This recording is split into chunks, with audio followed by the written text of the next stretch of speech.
Hi friends, welcome to மண் வாசம் channel. இன்றைக்கி நம்ம சேனலில் பார்க்க போகிற ரெசிபி ஒரு தால் ரெசிபி தாங்க. இப்போ உளுந்து வச்சு நம்ம செய்ய போகிறோம். உளுந்து பார்த்திங்கன்னா இட்லி தோசைக்கு மட்டும்தான் யூஸ் பண்ணுவோம், வடைக்கு யூஸ் பண்ணுவோம். ஆனால் இப்போ தால் ரெசிப்பியில் நம்ம யூஸ் பண்ண போகிறோங்க. இப்போ தோல் உள்ள உளுந்து எடுத்துருக்குறேன். ஒரு 150 கிராம் உளுந்து, 150 கிராம் கடலப்பருப்பு. இது ஒரு 4லேருந்து 5 மணி நேரம் ஊற வச்சா போதுங்க. இப்போ கேஸ் ஆன் பண்ணிவிட்டு ஒரு வானல் வச்சுக்குங்க. இப்போ ஊற வச்ச உளுந்தையும் கடலப்பருப்பும் நம்ம சேர்த்துக்கலாங்க. கழுவிட்டு சேர்த்துக்குங்க.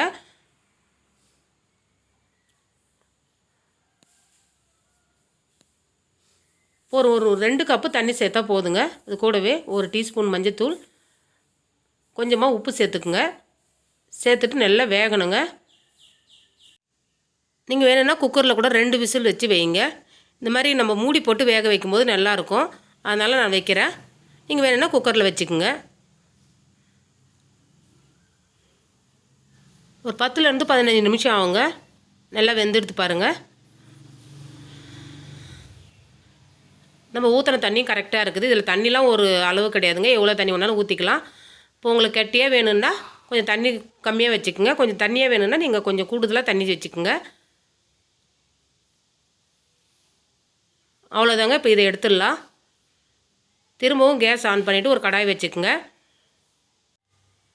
கடாயில் 2 டேபிள் ஸ்பூன் அளவுக்கு நெய் விட்டுக்குங்க. நெய் இல்லாத பட்சத்தில் எண்ணெயிலையும் செய்யலாங்க. 1 டீஸ்பூன் ஜீரகம் நல்லா வெடிக்கிட்டுன்ட்டு பொடியாக நறுக்கின பூண்டு ஒரு 20லேருந்து 25 பல்லு பூண்டு பொடியாக நறுக்கி சேர்த்துக்குங்க. இந்த ரெசிபிக்கு பார்த்தீங்கன்னா பூண்டு தான் ரொம்ப ஹைலைட்டு. சூப்பராக இருக்கும் பூண்டு சேர்த்திங்கன்னா. அது கூடவே ஒரு துண்டு இஞ்சியும் பொடியாக நறுக்கி சேர்த்துக்குங்க. ஒரு 3 பச்சை மிளகாவை அதையும் பொடியாக நறுக்கி சேர்த்துட்டு லைட்டாக வதக்கி விடுங்க. லைட்டாக பொன்னிறமாக ஆனதுக்கப்புறம் நம்ம ஒரு 1/4 டீஸ்பூன் பெருங்காயத்தூள் சேர்த்துக்கலாங்க. தால் செய்யும்போது கண்டிப்பாக பெருங்காயம் சேர்க்கணுங்க. கொஞ்சம் வாசமும் நல்லாயிருக்கும். கூடவே ஒரு பெரிய வெங்காயத்தை பொடியாக நறுக்கி சேர்த்துக்குங்க.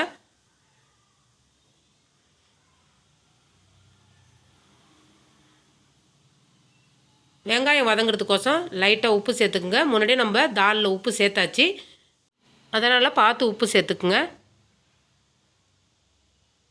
கூடவே ஒரு தக்காளியை பொடியாக நறுக்கி சேர்த்துக்குங்க.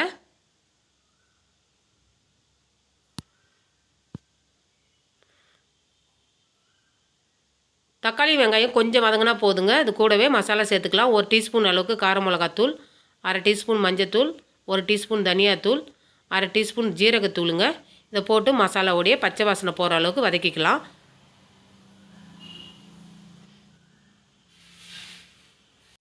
கொஞ்சமாக தண்ணி சேர்த்துட்டு அந்த மசாலா வேக விடலாங்க. லைட்டாக அந்த தக்காளியெலாம் நசுக்கி விடுங்க.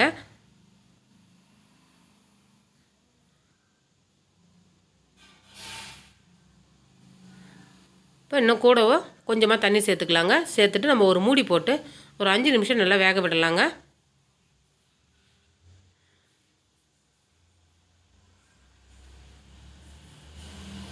பாருங்கள், நல்லா அந்த மசாலாவும் சரி அந்த வெங்காயம் தக்காளி நல்லா அந்த தண்ணியில் நல்லா வெந்துடுது. அவ்வளோதாங்க. இப்போ நம்ம வேக வச்சுருக்கிற அந்த பருப்பை இதில் சேர்த்துக்கலாங்க.